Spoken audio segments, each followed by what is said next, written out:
Good morning, students. അപ്പോൾ നമ്മുടെ നമ്മൾ ഡിസ്കസ് ചെയ്തുകൊണ്ട് നിൽക്കുന്നത് ഡീമെറ്റീരിയലൈസേഷൻ ആണ് അല്ലേ. എന്താണ് ഡീമെറ്റീരിയലൈസേഷൻ എന്ന് നമ്മൾ ജസ്റ്റ് സിമ്പിളായിട്ടൊന്ന് പറഞ്ഞതായിരുന്നു. Steps or phases or a process in the trading and settlement in a stock exchange അല്ലേ. സ്റ്റോക്ക് എക്സ്ചേഞ്ച് നമുക്ക് ട്രേഡ് ചെയ്യണമെങ്കിൽ ഡീമെറ്റീരിയലൈസേഷൻ നൗവേഡേയ്സ് വളരെ ആവശ്യമാണ്. എന്താണെന്ന് ചോദിച്ചാൽ സിമ്പിളായിട്ട് നമുക്ക് പറയാൻ കഴിയും. It's a process of converting your physical share, നമ്മുടെ physical ഷെയറിനെ securities in digital or electronic ഫോമിലോട്ട്, നമ്മൾ ഈ ഡിജിറ്റൽ ഓർ ഇലക്ട്രോണിക് ഫോമിലോട്ട് ഫിസിക്കൽ ഷെയറിനെ കൺവേർട്ട് ചെയ്യുക എന്നുള്ള ഒരു പ്രോസസ്സ് മാത്രമാണ് ഡീമെറ്റീരിയലൈസേഷൻ എന്ന് പറയുന്നത്. വേറെ ഒന്നുമില്ല. അതായത് നമ്മളൊരു സർട്ടിഫിക്കറ്റ് പേപ്പറായിട്ട് പിടിക്കുന്നതിന് പകരം ഡിജിറ്റൽ ഫോമിലോട്ട് മാറ്റുന്നതാണ്. അപ്പോൾ ഇതിൻ്റെ എയിം എന്ന് പറയുന്നത് basic agenda is to smooth and process of buying and selling, transferring and holding share hold ചെയ്യുകയും സെല്ല് ചെയ്യുകയും ബൈ ചെയ്യുകയും ട്രാൻസ്ഫർ ചെയ്യുകയും ഇതൊക്കെയാണ് ഇതിൻ്റെ ഏറ്റവും വലിയ അഡ്വാൻറ്റേജ് എന്ന് പറയുന്നത്. കോസ്റ്റ് എഫക്റ്റീവ് രീതിയിൽ കോസ്റ്റ് റെഡ്യൂസ് ചെയ്യുക. All your securities are stored in electronic form instead of physical certificate. Nowadays എല്ലാ സെക്യൂരിറ്റീസും നമ്മൾ എങ്ങനെയാണ് ഹോൾഡ് ചെയ്യുക? ഇലക്ട്രോണിക് ഫോമിൽ തന്നെയാണ് ഹോൾഡ് ചെയ്യുക. അപ്പോൾ നമ്മൾ ഈ ഇലക്ട്രോണിക് ഫോമിലോട്ട് ഹോൾഡ് ചെയ്യണേ അതിന് മുന്നായിട്ട് 1-2 പ്രോസസ്സ് ചെയ്യണം. അതിനോട് നമുക്ക് നോക്കാം. മെയിനായിട്ടും നമുക്ക് this is the process of converting physical shares into digital electronic ഫോമിലോട്ട്. അപ്പോൾ നമുക്ക് 2 depositories ആണ് ഇന്ത്യയിലുള്ളത് nowadays. Central depository service India ലിമിറ്റഡും നാഷണൽ സെക്യൂരിറ്റീസ് ഡെപ്പോസിറ്ററി ലിമിറ്റഡും എന്ന് പറയുന്ന 2 ഡെപ്പോസിറ്ററീസ് ആണ് സെബിൻ്റെ അണ്ടർ രജിസ്റ്റർ ചെയ്തിട്ട് നമുക്ക് അവൈലബിൾ ആയിട്ടുള്ള 2 ഡെപ്പോസിറ്ററീസ് ആണ് ഉള്ളത്. അപ്പോൾ ഈ ഡെപ്പോസിറ്ററീൻ്റെ അടുത്താണ് ഈ ഡെപ്പോസിറ്ററി ആണ് എന്ത് ചെയ്യുന്നത്? ഡീമെറ്റീരിയലൈസേഷൻ പ്രോസസ്സ് ചെയ്യുന്നത്. അപ്പോൾ ഈ ഡെപ്പോസിറ്ററീസ് ഡീമെറ്റീരിയലൈസേഷൻ പ്രോസസ്സ് ചെയ്യണമെങ്കിൽ നമുക്ക് എന്ത് ആവശ്യമാണ്? നമുക്കൊരു അക്കൗണ്ട് ആവശ്യമാണ്. ആ അക്കൗണ്ടാണ് നമ്മൾ ഡിമാറ്റ് അക്കൗണ്ട് എന്ന് പറയുന്നത്. അതായത് നമ്മൾ ഒരു ഡിമാറ്റ് അക്കൗണ്ട് ഓപ്പൺ ചെയ്താൽ മാത്രമാണ് നമുക്ക് എന്ത് ചെയ്യാൻ പറ്റുള്ളൂ? ഈ ഡിമെറ്റീരിയലൈസേഷൻ പ്രോസസ്സ് നമ്മുടെ പേരിൽ നടക്കുകയുള്ളൂ. അപ്പോൾ നമുക്ക് എന്തൊക്കെയാണ് സ്റ്റെപ്സ് നോക്കാം. ഫസ്റ്റ് നമ്മൾ എന്ത് ചെയ്യുന്നു? അപ്പം നമ്മൾ നേരെ ഡയറക്റ്റ് അങ്ങോട്ട് പോയിട്ട് ഡെപ്പോസിറ്ററീനെ അപ്രോച്ച് ചെയ്തിട്ട് ഡെപ്പോസിറ്ററി നമുക്ക് വേണ്ടി ഒരു അക്കൗണ്ട് ഓപ്പൺ ചെയ്യുകയല്ല ചെയ്യുന്നത്. മറിച്ച് എന്ത് ചെയ്യും? നമ്മൾ ഡെപ്പോസിറ്ററി പാർട്ടിസിപ്പൻറ്റിനെ അപ്രോച്ച് ചെയ്യുകയാണ് ചെയ്യുന്നത്. അപ്പോൾ depository participants select depository participants most എല്ലാ ഫിനാൻഷ്യൽ ഇൻസ്റ്റിറ്റ്യൂഷനും അതുപോലെ ബ്രോക്കറേജ് സർവീസൊക്കെ എന്താണ്? ഡെപ്പോസിറ്ററി പാർട്ടിസിപ്പൻസ് ആണ്. ദേ ഫിൽ ആൻ അക്കൗണ്ട് ഫോം. നമ്മൾ ഡെപ്പോസിറ്ററി പാർട്ടിസിപ്പൻസിൻ്റെ അടുത്ത് പോയിട്ട് എന്ത് ചെയ്യും? നമ്മളൊരു അക്കൗണ്ട് ഓപ്പൺ ചെയ്യാനായിട്ടൊരു ഫോം ഫില്ല് ചെയ്യും. നോർമലി നമ്മൾ ബാങ്കിൽ ചെയ്യുന്നത് ഇൻക്ലൂഡ് ബേസിക് കോൺട്രാക്ട് ഇൻഫർമേഷൻ ഉണ്ടായിരിക്കും. ദെൻ എന്ത് ചെയ്യും? ഈ ഡോക്യുമെൻ്റ് നമ്മൾ എന്ത് ചെയ്യും? സർട്ടിഫിക്കറ്റ് വെരിഫിക്കേഷന് കൊടുക്കും. അതായത് ഇതിൻ്റെ കൂടെ നമ്മൾ കുറച്ച് സർട്ടിഫിക്കറ്റ്സുകൾ കൊടുക്കണം. Income proof, identity proof, address proof, active bank account proof. അതായത് ഒരു ബാങ്ക് അക്കൗണ്ടുമായിട്ട് കണക്ട് ചെയ്തിട്ടായിരിക്കും ഈ ഡിമാറ്റ് അക്കൗണ്ട് നടക്കുന്നത്. അതായത് നമുക്കറിയാം നമ്മളിപ്പോൾ എന്ത് ഷെയർ വാങ്ങുകയും വിൽക്കുകയൊക്കെ ചെയ്യണമെങ്കിൽ നമുക്ക് എന്ത് ചെയ്യണം? ഒരു ബാങ്ക് അക്കൗണ്ട് വേണം. അതുമായിട്ട് കണക്ട് ചെയ്തിട്ടായിരിക്കും ഡിമാറ്റ് അക്കൗണ്ട് ഉണ്ട്. Then and passport size photo for verification വേണം. നെക്സ്റ്റ് എന്ത് ചെയ്യും? Sign a standardized agreement with the DP. DP എഗ്രിമെൻറ്റിൽ എന്ത് ചെയ്യണം? നമ്മളൊരു DP ആയിട്ട് നമ്മൾ എന്ത് ചെയ്യും? ഒരു എഗ്രിമെൻറ്റ് സൈൻ ചെയ്യും. കാരണം നമ്മൾ പിന്നീട് വേണ്ടാന്ന് പറഞ്ഞാൽ എന്താണ്? അവർക്ക് നഷ്ടമാവും അല്ലേ. അതുകൊണ്ട് നമ്മൾ എന്ത് ചെയ്യും? Standardise agreement contain the rules and regulations, charges you will incur and terms of conditions between you and depository participants.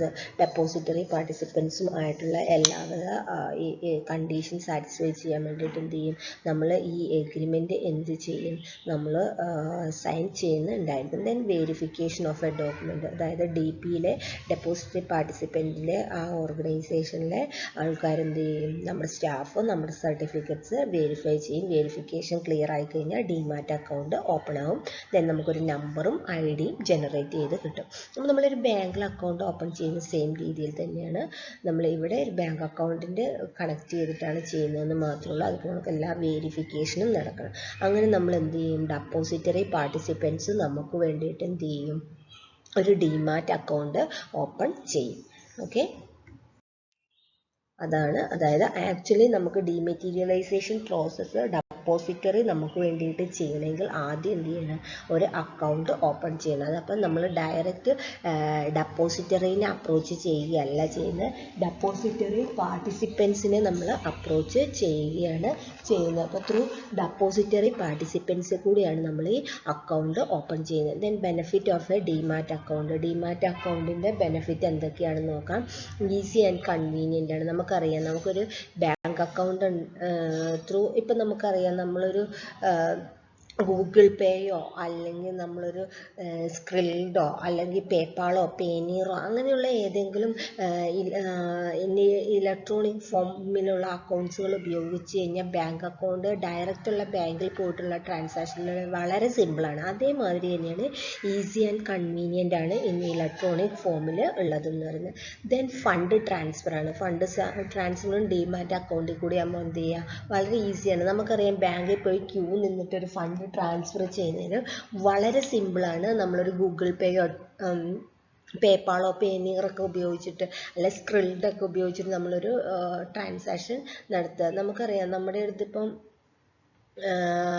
ഒരു ബിറ്റ് കോയിൻ ഉണ്ടെങ്കിൽ പോലും നമുക്ക് എന്ത് ചെയ്യാം, വളരെ സിമ്പിളായിട്ട് എന്ത് ചെയ്യാം, കൺവേർട്ട് ചെയ്യാം അല്ലേ. അത് ഇന്ത്യൻ റുപ്പി ആയിട്ടൊക്കെ കൺവേർട്ട് ചെയ്യണേ പേനീറോ പേപ്പാളോ അല്ലെങ്കിൽ നമുക്ക് സ്ക്രിൽഡൊക്കെ ഉപയോഗിച്ചിട്ട് വളരെ സിമ്പിളായിട്ട് ചെയ്യാം. അതേ ഒരു രീതി തന്നെയാണ് ഇവിടെ, വളരെ സിമ്പിളായിട്ട് വളരെ പെട്ടെന്ന് തന്നെ നമുക്ക് എന്ത് ചെയ്യാം, നമുക്ക് ഇലക്ട്രോണിക് ഫോമിലോട്ട് കൺവേർട്ട് ചെയ്യാം. അല്ലെങ്കിൽ ഒരു അക്കൗണ്ട് ഡിമാറ്റ് അക്കൗണ്ട് ഉണ്ടെങ്കിൽ ഫണ്ട് ട്രാൻസ്ഫർ ഒക്കെ വളരെ സിമ്പിൾ ആണ്. ദെൻ സേഫ് ആൻഡ് സെക്യൂർ ആണ്.